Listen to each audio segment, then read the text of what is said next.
Zach Bennett held his breath as the transport shuttle docked at Galactic Federation Academy Station. His heart beat fast in his chest. After months of tests and interviews, he was finally here, the first wave of humans allowed to study at the most prestigious school in the galaxy. The doors opened with a soft hiss. Zach grabbed his bag and stepped out into the arrival hall. He stopped and stared. Hundreds of alien students moved around the massive room. Some floated, some crawled, some walked on 2 legs, others on 4, 6, or even 8. Their bodies were covered in scales, fur, feathers, exoskeletons, and materials Zach couldn't even name. A tall, blue-skinned alien with 4 arms approached him. "Human student Zach Bennett. I am Administrator Vexlor. Welcome to the Academy." Zach smiled and extended his hand before remembering the briefing about alien customs. He quickly pulled his hand back and bowed instead. "Thank you, sir. I'm honored to be here." Vexlor's face remained expressionless. "You are the second human to join us. The first arrived last year. You come from a developing world, I believe." His tone made it sound like a question. Several nearby students turned to look at Zach. He heard whispers and saw a few students point at him. "Earth is new to the Federation, yes," Zach replied carefully.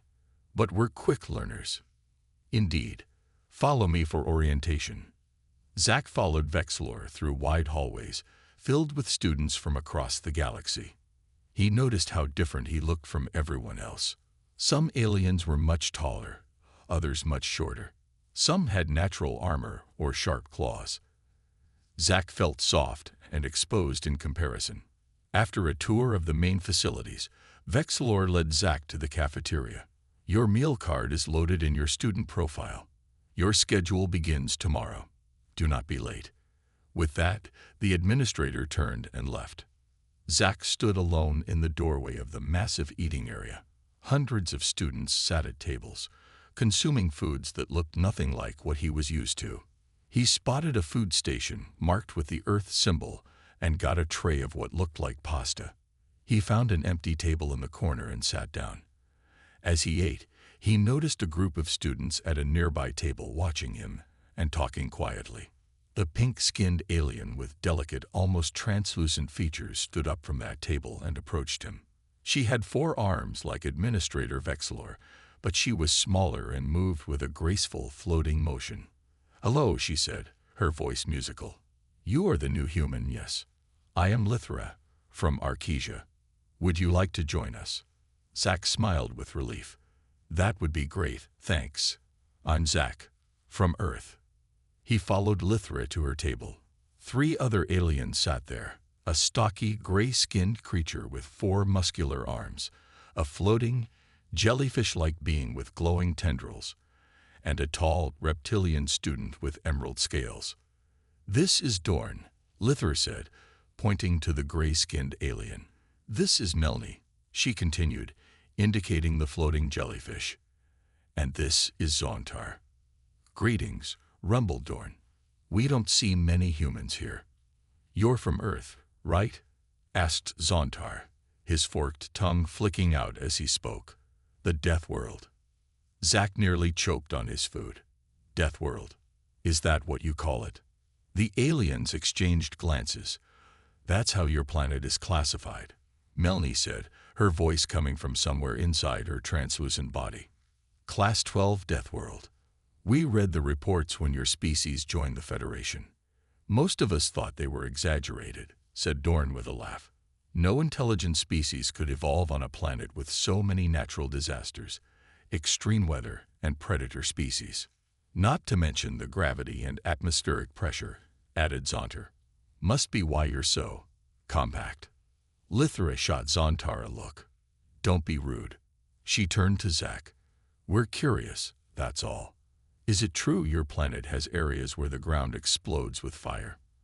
And giant moving water that swallows whole cities?" Zach blinked. "You mean volcanoes and tsunamis?" "Yeah, we have those, but they're not that common." The alien stared at him in silence. Then Dorn burst out laughing. "See, I told you the reports were exaggerated. He's making it sound normal. Zack didn't know what to say. These aliens thought Earth was some kind of hell planet, and they didn't even believe him when he confirmed some of it. Well, said Lythra with a kind smile, exaggerated or not, we're glad to have you here. Classes start tomorrow, so be prepared. The Academy doesn't go easy on new students, especially ones from developing worlds. Zack nodded and continued eating.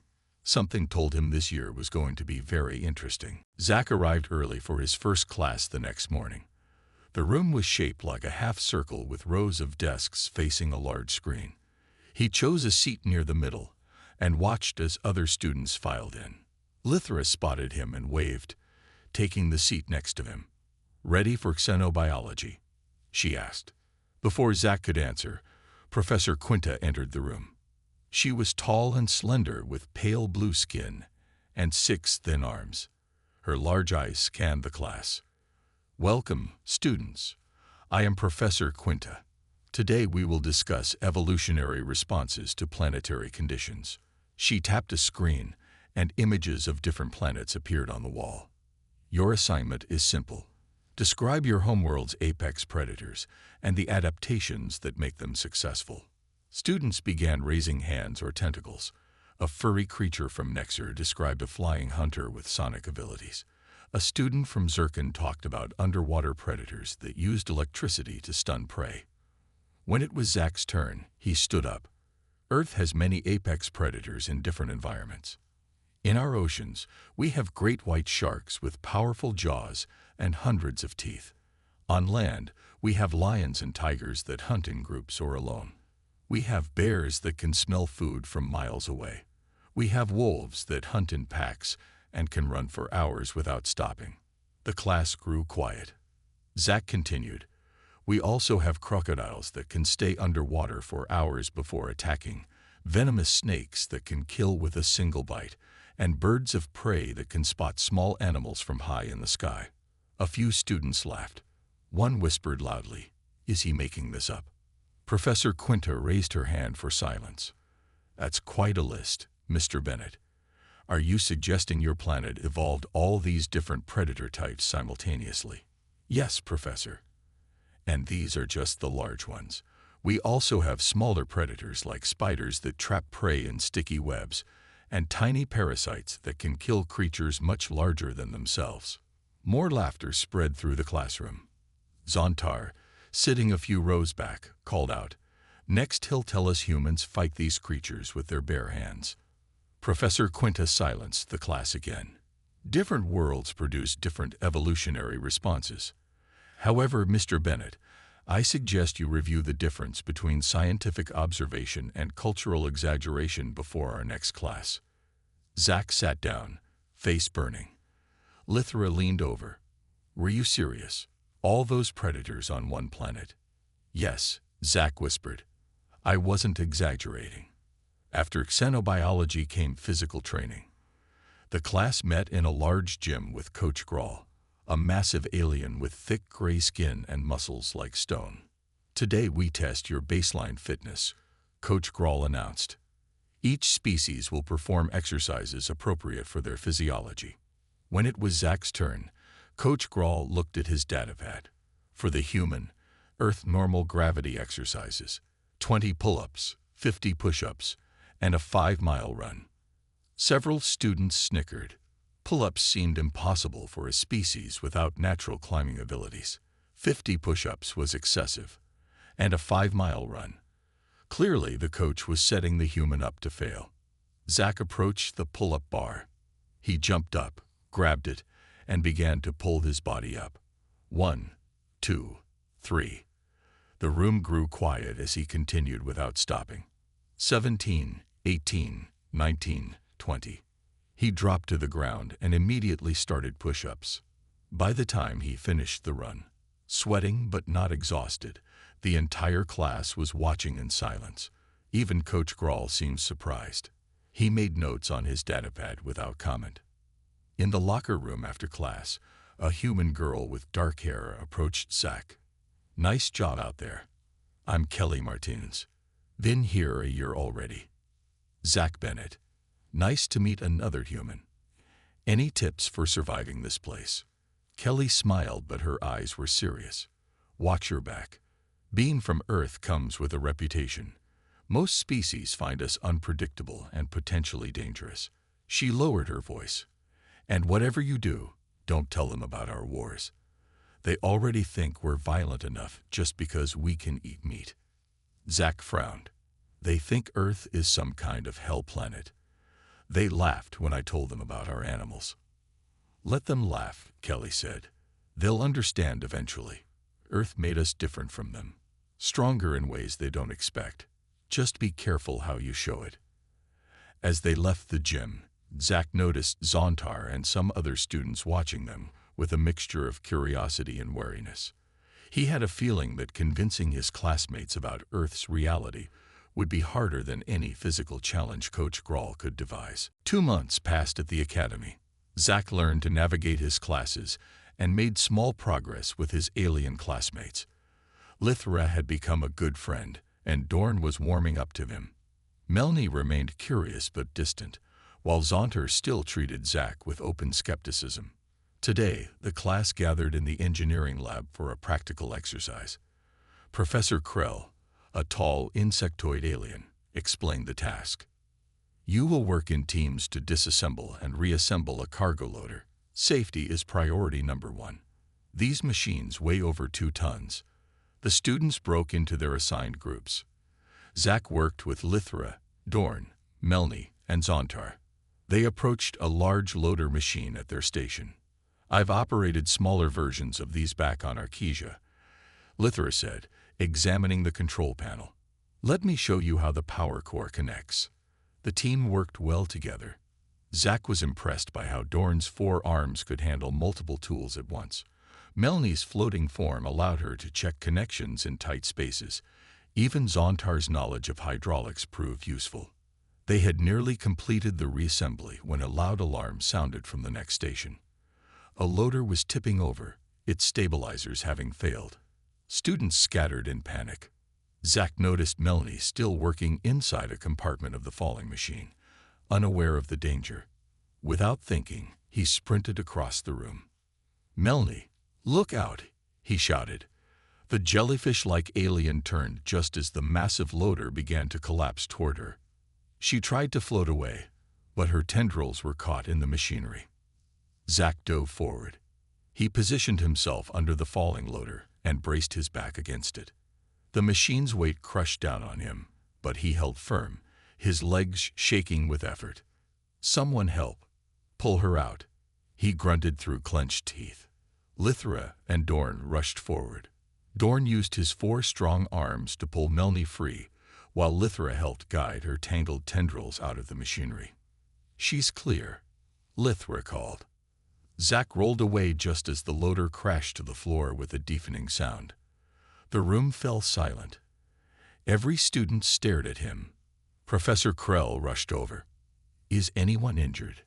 Zach sat up, wincing. His shirt was torn, and cuts and bruises covered his back and shoulders. Medical bay now, the professor ordered, helping Zach to his feet. In the medical bay, Dr. Yelsey examined Zach's injuries. She was a small gray alien with 4 eyes and 6 delicate fingers on each hand. Remarkable, she said, scanning his back. You supported over 2 tons of weight for approximately 8.3 seconds. Most species would have been crushed instantly. Zach shrugged, then winced at the pain. Humans are pretty sturdy. More than sturdy, Dr. Yelsey replied. Your muscle density is exceptional, and your skeletal structure absorbed the force quite efficiently. She applied a cool gel to his injuries. Even more interesting is your cellular regeneration rate. These cuts are already beginning to heal. After treatment, Zach returned to his dormitory. Dorn was waiting for him. That was unexpected. The 4-armed alien said, Why did you do it? Do what? Risk injury for Melanie. You could have been killed. Zach frowned. Anyone would have done the same. She was in danger. Dorn shook his massive head. No, they wouldn't. Most species calculate survival probabilities before acting. You didn't even hesitate. I guess humans don't think that way, Zach said. We just react. Later that evening, someone knocked on their door. It was Melanie, her translucent body glowing softly in the dim light. I came to thank you, she said, her voice vibrating gently. My species is not built for quick movement or physical resistance. If you hadn't acted, I would have been severely damaged or destroyed. I'm just glad you're okay, Zach said. The others are talking about what happened, Melanie continued. Even Zontar was impressed. He said perhaps the stories about humans aren't entirely exaggerated. After Melanie left, Zach checked his messages. Kelly had sent him a note. Heard what you did today. Brave, but now they're all watching you even more closely. Remember what I said about our reputation. Meet me for lunch tomorrow. Zach looked out his window at the strange stars above the academy. For the first time since arriving, he felt like maybe he was starting to belong here, even if it took nearly getting crushed by a 2-ton loader to make it happen. Word about Zach's rescue of Melanie spread quickly through the academy. In the cafeteria the next day, students from other classes stared at him. Some looked curious, others seemed wary. Zach spotted Kelly at a corner table and joined her. You're famous now, Kelly said with a small smile. The human who lifted a loader. I didn't lift it. I just held it up long enough for Melanie to get free. Kelly shrugged. Same thing to them. Most species here would never put themselves at risk like that. She lowered her voice. The Academy just announced the Cultural Heritage Festival next month. We should team up to represent Earth. What's the festival about? Each planet shares something about their culture. Last year I did a solo presentation on human art, but nobody really got it. This year we need to show them what really shaped us. Later that day, Administrator Vexlor made the official announcement about the festival. Each planet would have a display area and time for a presentation. That evening, Zach and Kelly met in the library to plan. We could talk about our music or literature, Zach suggested. Kelly shook her head. We need to help them understand what made us who we are, the conditions on Earth that shaped human development. You mean like showing them what a death world really means? Exactly. They think we're making up stories about Earth's dangers. Let's show them the truth. They spent weeks gathering images, videos, and information about Earth. They focused on how humans adapted to Earth's harsh conditions through innovation and teamwork. On the day of the festival, the main hall was transformed. Each planet had a section decorated with images and artifacts. Some species displayed beautiful art or played strange music. Others demonstrated complex technologies. The Earth section was simple in comparison. A large screen showed images of Earth's diverse environments, snow-covered mountains, deep oceans, dense forests, and vast deserts. When it was their turn to present, Kelly spoke first. Earth has been called a death world, but to humans, it's just home. Today we want to show you how our planet's challenges shaped our species. Zach advanced the images on the screen. Humans live in almost every environment on our planet, from the frozen poles to burning deserts, from mountains to oceans. The images changed to show humans climbing sheer rock faces, diving alongside massive sharks, rebuilding towns after hurricanes, and exploring deep caves. These are not special humans, Kelly explained. These are ordinary people seeking out challenges that other species might avoid. Humans don't just survive in dangerous places, Zach added. We explore them on purpose. We climb mountains just to see what's on top. We dive into oceans to learn what lies in the deep. The audience watched in silence as the screen showed humans parachuting from planes, surfing giant waves, and racing across deserts. Our bodies evolved to handle Earth's higher gravity and atmospheric pressure, Kelly continued. Our skin heals quickly from injuries. Our bones are dense but flexible. We can regulate our body temperature in extreme heat and cold. But more important than our physical adaptations, Zach said, is how danger shaped our thinking. Humans work together to solve problems. We plan for disasters. We help each other survive. The final image showed a city rebuilt after an earthquake, with people working together to construct new homes. When the presentation ended, the room was quiet. Then Lithra stood up. "Is it true humans deliberately jump out of flying vehicles for fun?" she asked. Zach grinned. "Yes, we call it skydiving." He pulled up a video on his datapad and passed it around. A group of students gathered to watch humans falling through the air.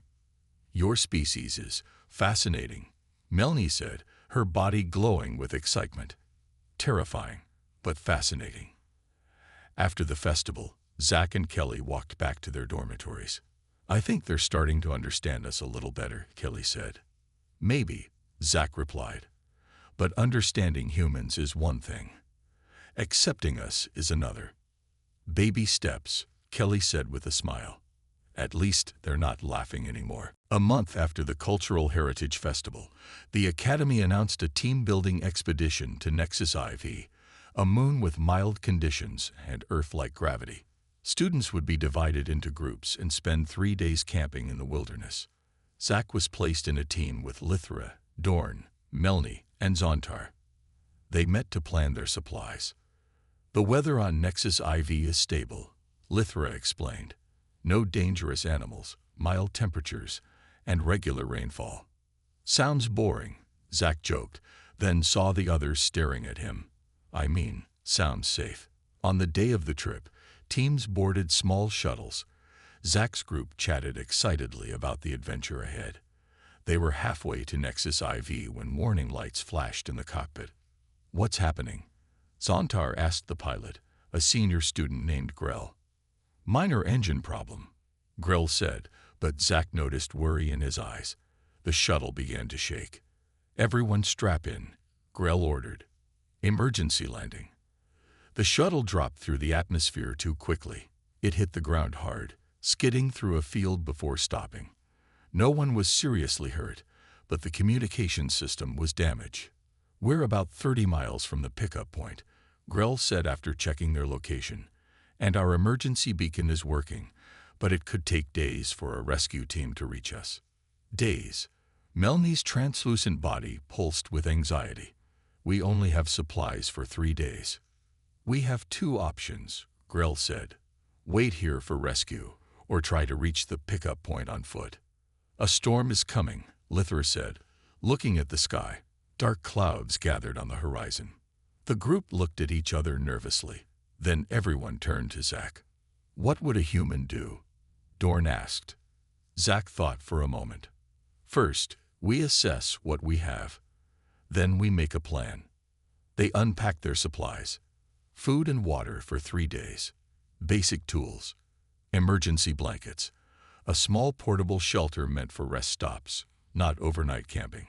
"The storm will hit in a few hours," Zach said. "We need better shelter than this."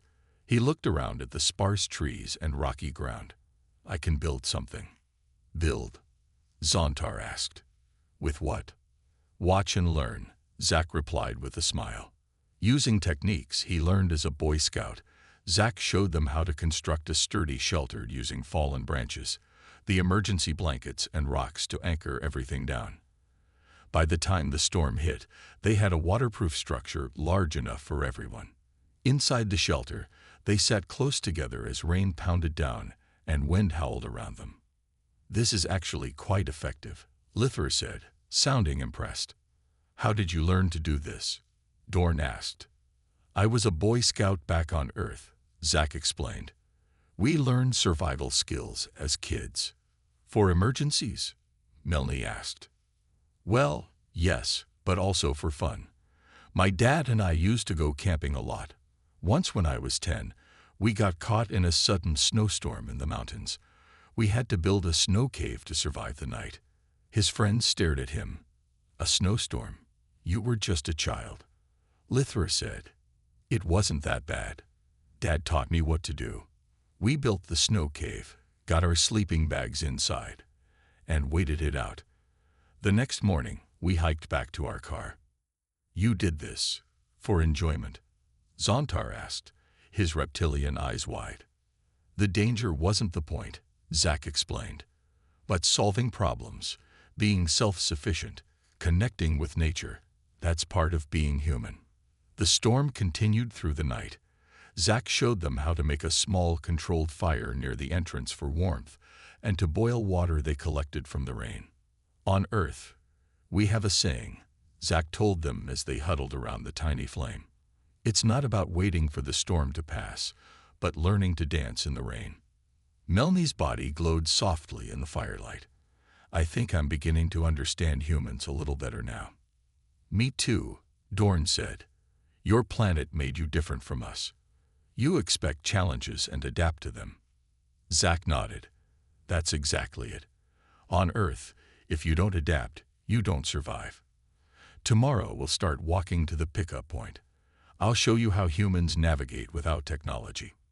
As his new friends drifted to sleep, Zach stayed awake a little longer, watching the alien stars through a gap in their shelter. For the first time since arriving at the academy, he felt truly valued not despite being human, but because of it. The group reached the pickup point on Nexus IV after 2 days of hiking. A rescue team arrived shortly after, surprised to find them not only alive, but in good spirits. When they returned to the academy, stories of their survival spread quickly. 2 weeks later, the academy announced the annual Multi-Species Challenge, a competition testing physical skills, problem-solving, and teamwork. In previous years, humans had not been allowed to compete due to concerns about their unpredictable biology. Are you entering? Kelly asked Zach in the cafeteria. They're finally letting humans participate. I don't know, Zach replied. I've been focusing on catching up in classes. Lithra sat down next to them. You should enter, Zach. Our team needs you. You want me on your team? Zach asked, surprised. After what happened on Nexus IV? Absolutely. Lithra smiled. Dorn, Melnie, and even Zontar agree. Kelly grinned. See, I told you they'd come around. I'm competing with my classmates from last year. Zach agreed to join the team. For the next 2 weeks, they trained together whenever they could. The competition involved an obstacle course, engineering challenges, and survival tests. On the day of the competition, teams gathered in the Academy's main arena. Administrator Vexlor explained the rules. Each team must complete all 3 sections of the challenge. First, the obstacle course. Second, the engineering puzzle. Third, the environmental adaptation test. Zach's team performed well on the obstacle course. Dorn's strength, Melnie's floating ability, and Lithra's agility helped them navigate the challenges. Zach's endurance allowed him to keep pace, and even Zontar contributed with his climbing skills. The engineering puzzle required them to build a device to retrieve an object from inside a sealed container. Zach's practical approach complemented his teammates' theoretical knowledge, and they completed the task quickly. The final challenge involved moving through rooms with rapidly changing temperatures. The first room was extremely hot, like a desert at noon. The second was freezing cold. Many teams struggled with these extreme conditions. Some species could handle heat but not cold, or vice versa. Zach's team paused before entering. How do we approach this? Dorn asked, looking worried. Humans have lived in every climate on Earth, Zach explained, from deserts to the Arctic. The key is to pace yourself and protect your core temperature. In the hot room, Zach showed them how to conserve energy and water. Move slowly, breathe steadily, and stay focused. When they entered the cold room, several teams ahead of them were already struggling. Melnie's gelatinous body began to stiffen in the cold. Huddle together, Zach instructed. Share body heat. Keep moving to generate warmth. He showed them how to create insulation from their supplies. For Melnie, he fashioned a special covering that trapped heat around her sensitive body. Our ancestors survived ice ages with just fur cloaks and fire, Zach told them as they moved through the freezing room. We learned to adapt to extreme cold thousands of years ago. In the final segment, teams had to carry heavy equipment across an uneven course. Many species struggled with the weight. Humans are persistence predators, Zach explained, as he helped Lithra with a heavy container. "We can't run as fast as many animals, but we can keep going longer." We literally chased prey until they collapsed from exhaustion. His teammates watched as Zach carried twice his share of equipment without complaining. They finished the course tired but together. When the results were announced, Zach's team had placed third, the highest rank ever for a team with a human member. Administrator Vexlor presented them with their award. "An impressive performance," he said, looking directly at Zach. "Perhaps we have underestimated the adaptive capabilities of your species." Later, in the celebration hall, other students approached Zach with questions about Earth and humans. No one was laughing anymore. Instead, they listened with genuine interest. "You know what the best part is," Kelly said, joining him with her own team's fifth-place medal. "They're finally seeing us as more than just strange aliens from a dangerous planet." Zach nodded. "They're starting to understand that the very things that make Earth deadly also made humans resilient." As the academic year came to a close, Zach sat with his friends on a grassy hill overlooking the academy. The twin moons of the planet hung low in the evening sky, casting a soft blue light over the landscape. "I can't believe the year is almost over," Lithra said, her forearms hugging her knees. "It went by so fast," Zach agreed. "I remember how nervous I was on my first day." Dorn laughed, a deep rumbling sound. "And we remember how strange we thought you were, the soft-skinned human from a death world." They had come a long way from those early days. After the multi-species challenge, Zach's reputation had changed completely. Students from other classes often approached him with questions about Earth. Teachers started calling on him to explain human perspectives in class discussions. "Your species fought 2 global wars against yourselves," Lithra asked, continuing a conversation they'd been having about human history. "I still find it hard to believe." "It's true," Zach said. "Earth's history isn't just about surviving our environment. It's also about surviving each other." "That explains a lot," Zonter said, his scaled skin reflecting the moonlight. "You evolved to handle not just natural dangers but threats from your own kind." Melanie floated closer, her tentacles glowing softly. "What will you do during the break? Will you return to Earth?" Zach nodded. "For a few weeks. I want to see my family. Maybe go camping in the mountains." He smiled at their concerned looks. "Don't worry, I'll be careful." "And you'll come back next year?" Dorn asked. "Of course. I'm only halfway through the program." They sat in comfortable silence for a while, watching stars appear in the darkening sky. Each of them would return to their home worlds for the break, but they had made plans to meet up as soon as they returned. "When I first arrived," Zach said, "you all thought I was making up stories about Earth." "We did," Melanie admitted. "No one could believe a habitable planet could be so dangerous. Now you understand why we humans approach things differently."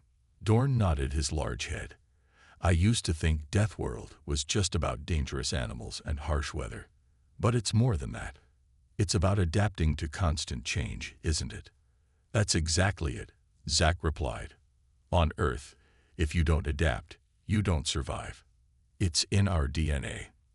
The next day, students gathered for final assessments. Administrator Vexlor called Zach to his office afterward.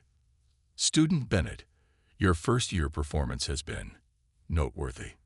The tall blue alien reviewed a screen of data. "Your academic results are acceptable, though not exceptional." Zach waited, wondering if he was in trouble. However, Vexlor continued, "Your integration into the Academy community has been a valuable experiment in cross-species understanding." He looked directly at Zach. "When Earth was admitted to the Federation, many doubted whether a Deathworld species could function in galactic society." "And now?" Zach asked. "Now we see potential value in your unique perspective. Your problem-solving approaches differ from standard Academy methods, yet produce effective results." Vexlor made a note on his screen. "I have approved your continuation to second year. We will be admitting 5 more human students next term." "Thank you, sir." "Do not thank me yet, Student Bennett. The real challenge begins now." As humans become more integrated into galactic society, you must help bridge the gap in understanding. On his final day, Zack packed his belongings for the journey home. Kelly stopped by his room. "Ready for a break from being the human ambassador?" she asked with a smile. "Definitely. I miss Earth more than I expected. Even the dangerous parts." "Me too. But we've done something important here, Zack. Changed minds." As Zack boarded the transport for his return journey to Earth, he thought about how much had changed in 1 year. He had arrived as an oddity, a curiosity from a planet that other species mocked and feared. Now he left as a respected member of the Academy. What began as skepticism about whether a Deathworld species could function in galactic society had transformed into recognition that humanity's unique perspective might prove essential for challenges to come. Earth had shaped humans to be tough, adaptable, and innovative. And now, those very qualities that evolved on a Deathworld might be exactly what the galaxy needed.